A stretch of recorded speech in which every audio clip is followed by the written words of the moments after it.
the 1st of April, Wednesday morning, 2026. The Essential of Buddhadhamma, translated and edited by Bruce Evans. We left off of yesterday at the top of 650, and today we'll start off at the first group of four of developing mindfulness of the body. This is in chapter 9, the top of page 650, and the concentration factors of the Majjhima Patipata, the middle way.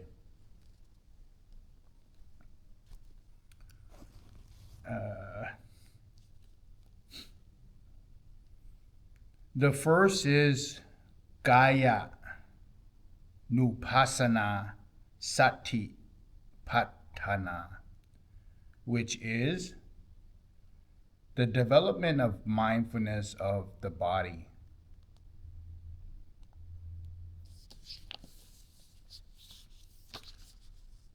Breathing out a long breath, he knows clearly that he is breathing out a long breath. Breathing in a long breath, he knows clearly that he is breathing in a long breath. Breathing out a short breath, he knows clearly that he is breathing out a short breath. Breathing in a short breath, he knows clearly that he is breathing in a short breath. He reflects thus: I will be one who is aware of the entire body on the out breath. He reflects thus: I will be one who is aware of the entire body on the in-breath.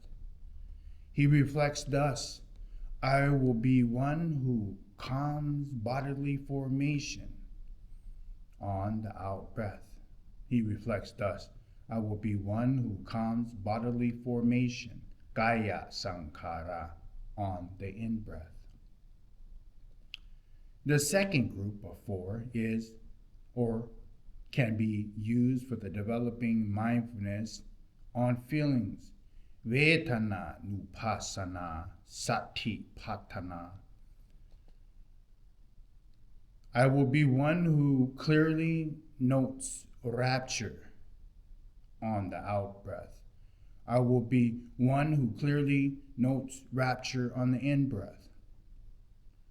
He reflects: I will be one who clearly notes well-being on the out-breath. He reflects: I will be one who clearly notes the well-being on the in-breath. He reflects: I will be one who clearly notes mental formations, Sita Sankhara, on the out-breath. He reflects: I will be one who clearly notes the mental formation on the in-breath. He reflects: I will be one who calms mental formation on the out-breath. He reflects: I will be one who calms mental formation on the in-breath. The third group of four is Sita Nupassana Sati Patthana. This is for developing mindfulness of the mind. He reflects: I will be one who clearly notes the mind on the out-breath. I will be one who clearly notes the mind on the in-breath. I will be one who gladdens the mind on the out-breath. I will be one who gladdens the mind on the in-breath. I will be one who makes the mind firm on the out-breath. I will be one who makes the mind firm on the in-breath. I will be one who releases the mind on the out-breath. I will be one who releases the mind on the in-breath. The fourth group of four, Dhammanupassana Sati Patthana, can be used to develop mindfulness of arisen phenomenon. He reflects: I will be one who contemplates impermanence on the out-breath. I will be one who contemplates impermanence on the in-breath. I will be one who contemplates dispassion on the out-breath. I will be one who contemplates dispassion on the in-breath. I will be one who contemplates sensation on the out-breath. I will be one who contemplates cessation on the in-breath. I will be one who contemplates relinquishment on the out-breath. I will be one who contemplate relinquishment on the in-breath. Now, we will give a brief explanation on the development of samatha, calm, in the first group of 4. The preparation for this is a place. In the beginning, if one wishes to practice earnestly, one should find a secluded place where there are no sounds or other external disturbances, so that one's surroundings are conducive to the practice, just as a child learning to swim needs the support of water. Wings should start off by swimming in still water. However, if there are obstacles or one is practicing for an objective in a specific situation, one must accept what is available. The sitting posture. The main point is that any position that makes the body most comfortable without producing pain, even during long periods of practice, that is conducive for comfortable breathing, is appropriate. The posture that has been verified by innumerable successful meditators since ancient times as being most effective is the lotus posture, or the half lotus sitting posture, or cross-leg posture. The upper half of the body is straight. The 18 vertebrae line up in end to end. It is said that this posture, the skin, the flesh, and ligaments are not cramped, and respiration is convenient. It is a stable posture in which one is extremely well balanced. The body will be light and not feel burdensome. One can sit for long periods of time without physical torment. This helps the mind to be concentrated, and the concentration practice does not regress but advances smoothly. According to the traditional teaching, it is added that the soles of the feet should be pressed to the lower abdomen. If the legs are not interlocked, as in full lotus, then the right leg may be rested on the left leg. The hands should be rested on the lap against the belly, palms raised upward. Right hand on the left hand, thumb slightly touching, and the right forefinger lightly touching the left thumb.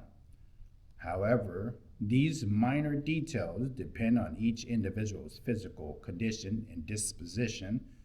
Those who have never sat in this way may train to do so, if they have the patience. But if they cannot do so, it is acceptable to sit in a straight back chair, or even to use a different physical posture. That is, the additional injunction that of the body is not yet comfortable. If it's rigid and tense and the posture is not correct, it should be corrected before resuming practice. The eyes can either be closed or open, as long as the posture is comfortable and the mind not distracted. If the eyes are open, they can be cast down. The glades can be rested comfortably on the nose tip. Having seated oneself comfortably before beginning the concentration practice, some teachers recommend taking 2 or 3 deep, slow breaths to lighten oneself and clear the mind. Then the breath and note according to the technique. Beginning practice, noting the breaths. The commentators have advised further techniques to supplement Gautama's Buddha's instructions given above, which are explained as follows. Ga na na, counting. In the beginning, when noting the long and in short and out breaths, it is recommended to also count the breaths, as this is a good technique for concentrating the mind. The counting can be divided into 2 stages. The first stage consists of slow counting. The counting should be up to no less than 5 and no more than 10. It should be a numerical order. None of the numbers skipped. If the number is less than 5, the mind will feel cramped. If the number is more than 10, the mind will be more concerned with counting the concentration object, the breaths. If the counting is incomplete or the numbers skip, the mind has become distracted. One should count the ins and out breaths in a relaxed manner, in pairs. On the out breaths, count one, then on the in breath, count one. On the out breath, count two, then on the in breath, count two. Up to 5, 5. Then one should begin again at 1, 1, going up to 6, 6 in pairs. The one goes back and begins counting again up to 5. This process could be explained or written as follows, as it is put right there.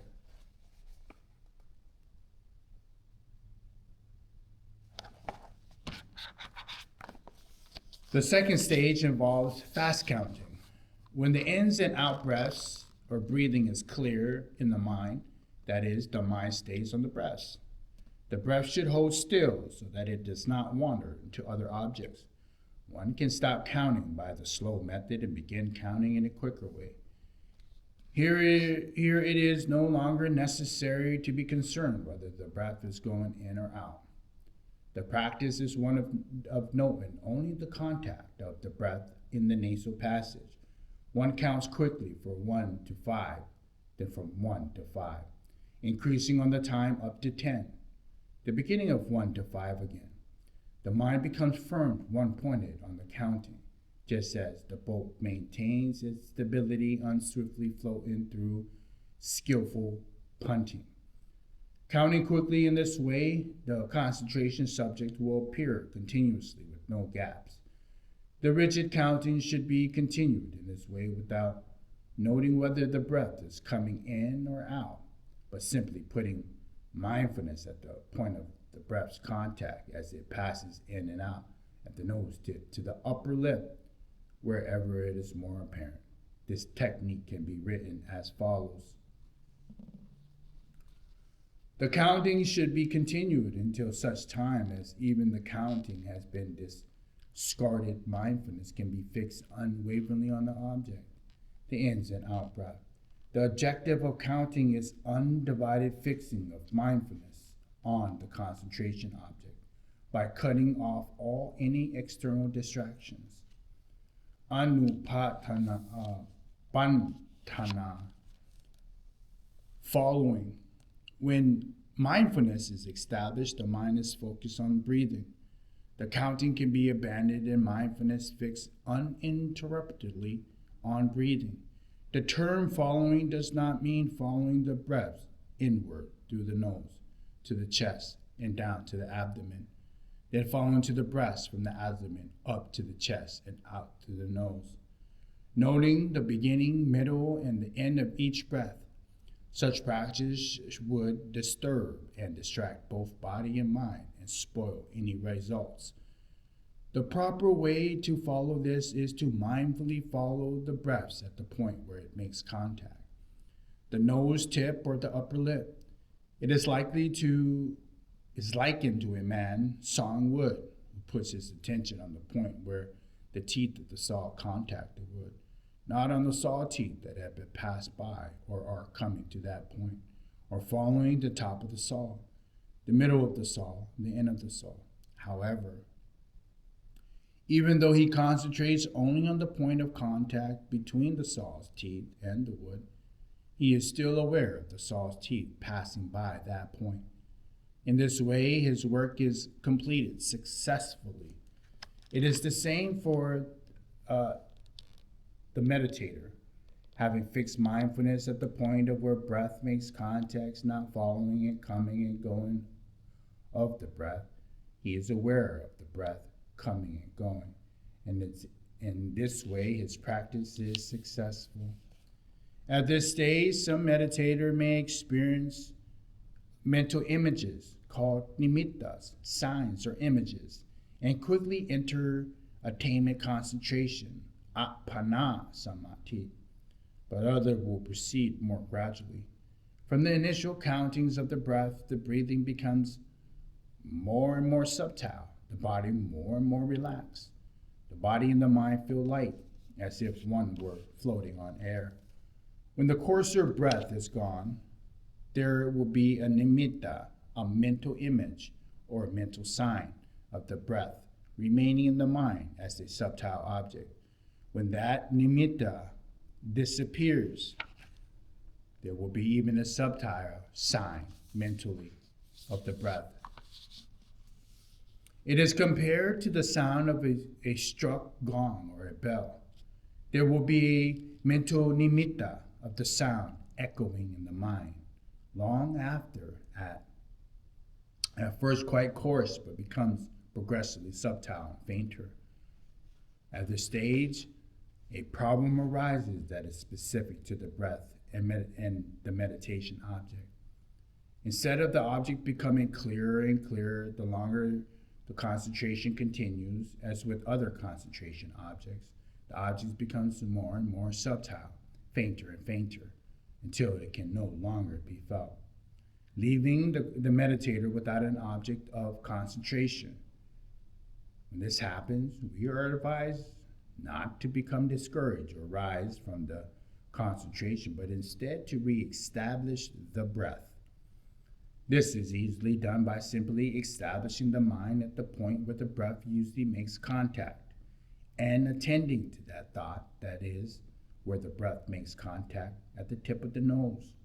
In no long time, the breath will appear again, and as it continues to concentrate on the concentration object, the breath, the mental nimitta will arise again.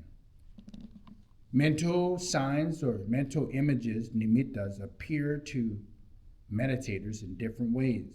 Some of them appear as a ball of cotton or wool, some as breeze, some as like a star, jewel, pearl, a cottonseed, a splinter, or through rough texture. Sometimes they are like a stash or a garland, or like a flame or smoke, like a spider's web or clouds, a lotus flower or a wheel. Some are like the moon and the sun. The reason for these different forms is that mental images, nimittas, arise from sanya, from memory, accumulated perceptions, which varies from persons to persons. Once a mental image or sign appears, the teacher should be informed, checking for misunderstandings. When the mind should be firmly established on that nimitta, when the nimitta patipagana nimitta appears, the hindrances will suppress, mindfulness will become firm, and the mind single-pointed, upachara samadhi.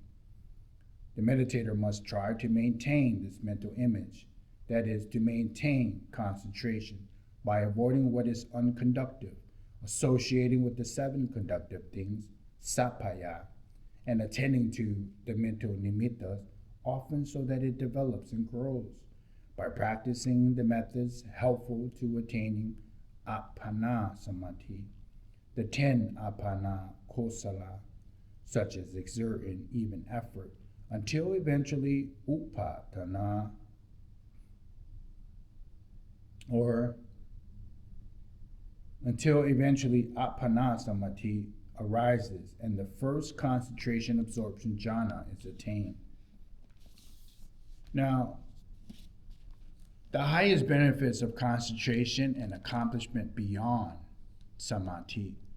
The practice of concentration, samadhi, gets gradually more and more subtile. The state of mind of apana samadhi is called absorption, jhana. There are many levels of absorption, jhana. The higher it gets, the fewer factor it has. In general, absorption, jhana, can be divided into two main levels, each further divided into 4 sublevels, giving altogether 8 levels of absorption, known as 8 jhanas or 8 attainments, samapatti. Absorptions of form, rupa jhana.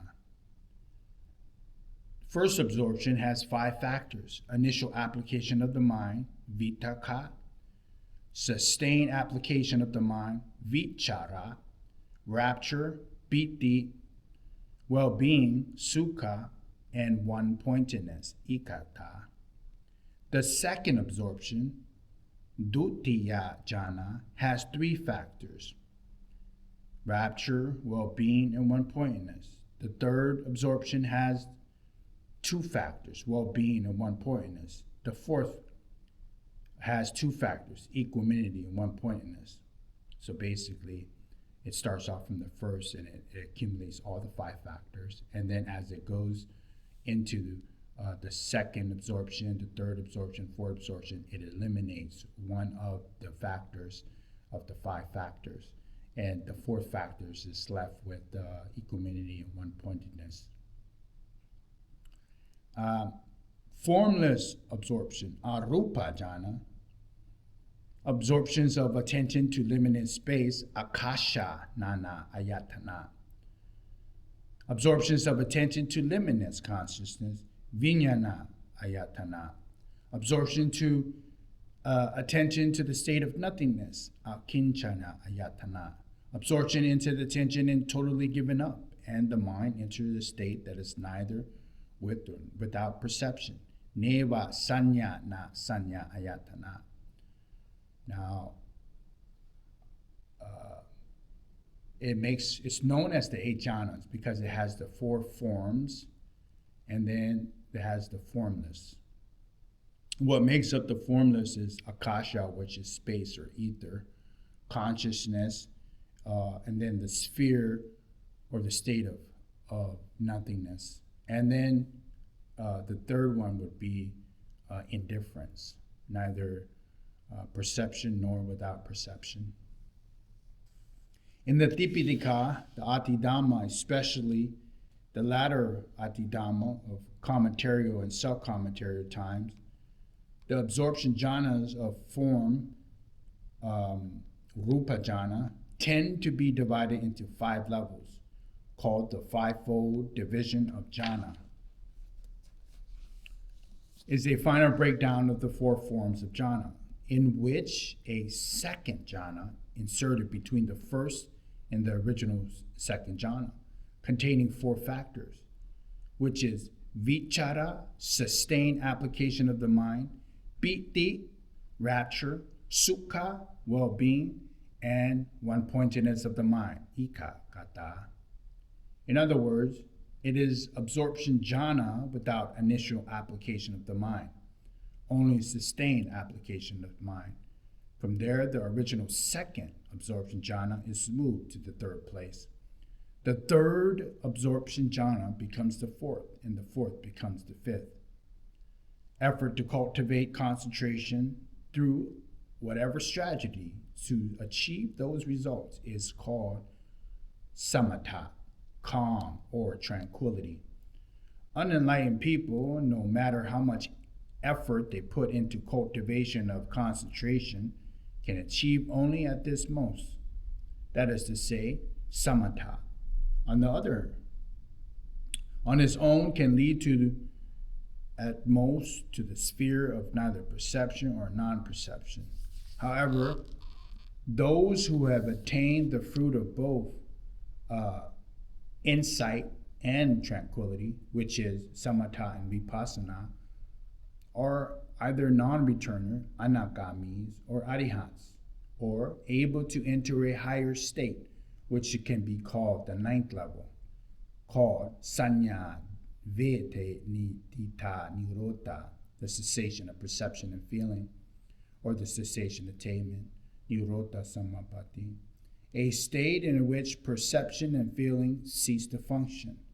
This state is the highest level of happiness. Although concentration, samadhi, is the vital factor in the Dhamma practice, its importance has limitations. It should also be borne in the mind just to whatever extent it is necessary within the process of practice for the attainment of liberation, which is the objective of Buddhadhamma. These limitations may be summarized as follows. The benefit of concentration within the context of reaching the goal of Buddhadhamma lies in its use as a place in which wisdom can operate effectively. And concentration used to its end does not have to be at the highest level. Concentration on its own, even developed to the highest levels of absorption jhana, is not capable of leading to the goal of Buddhadhamma if it does not advance to use wisdom. As long as they are simply fruits of practice known as samatha, all 8 levels of jhana absorption, although very profound, are mundane, on the surface, superficial, and should not be confused with the goal of Buddhadhamma. In the state of absorption jhana, which is the accomplishment of concentration and the defilements, the defilements are suppressed, and therefore the state is also regarded as the kind of vimutti, liberation. However, it is temporary, liberation lasting only as long as the jhanas last, and the mind can regress to its former state. This kind of liberation is called lokya vimukha, or mundane liberation. Kupa vimukha, reversible liberation, or vika vikampavana vimutti, liberation through suppression.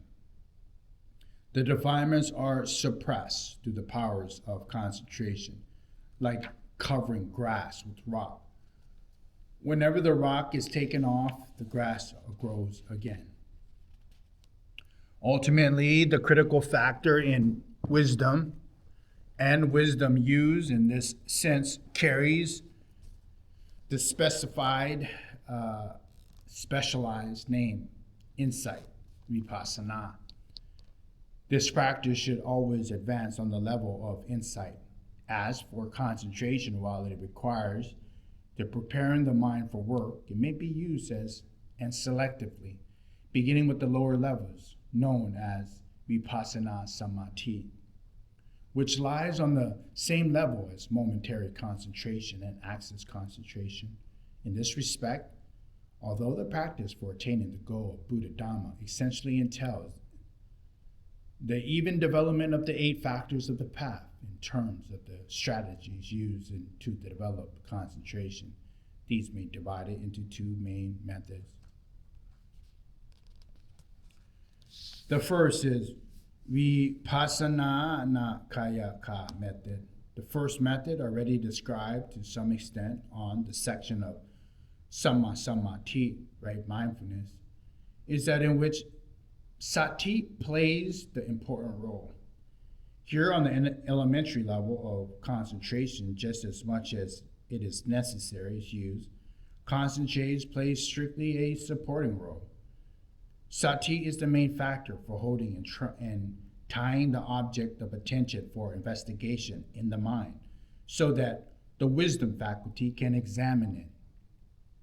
The method of practice is called vipassana. In fact, it does not contain a degree of samatha, but that is not emphasized. The samatha yanika method, this method emphasizes the use of concentration.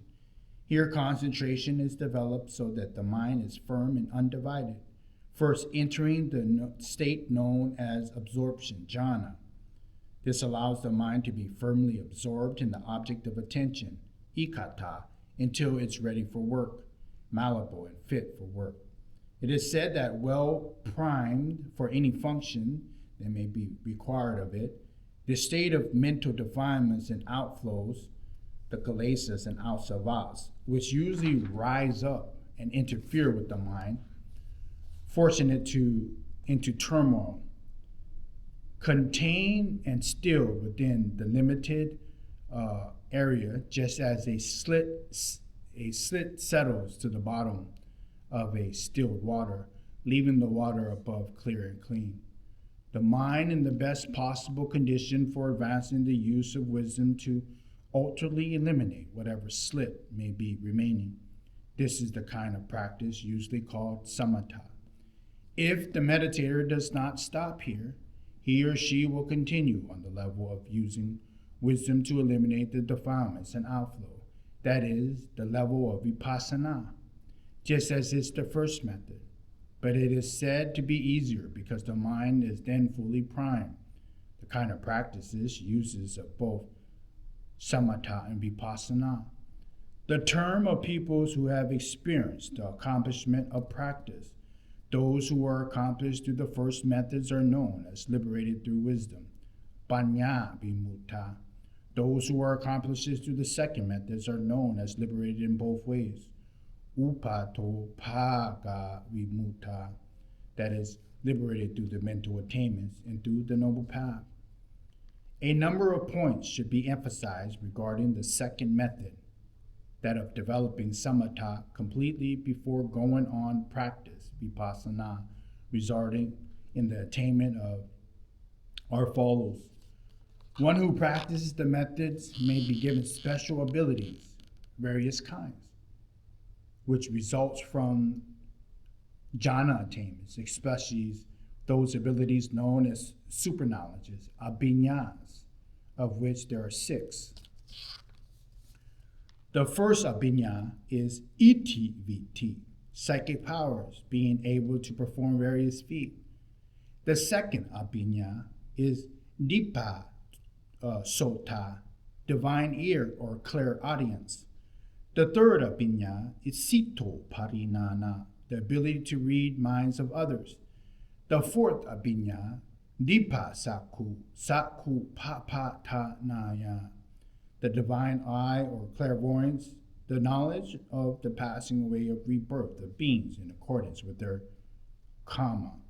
The fifth abhinya is pupe nivanu satinana, the ability to recall past lives. And then the 6 abhinyas is asavakayanana, direct knowledge of the extinctions of the outflows. One who is accomplished through the first method of practice gains only the 6 abilities, the 6 abhinyas, but none of the other special abilities which are produced by absorption jhana. One who practiced the second method must complete the first 2 stages of the process, practicing samatha on its own, even if it leads into the jhanas. Without practicing vipassana, can lead to the goal of the Buddhadhamma. Now, we'll leave off there on the top of page 661, and we will pick up at the factors that support, aid, and augment the benefits of concentration samadhi. The Essential of Buddhadhamma, translated and edited by Bruce Evans.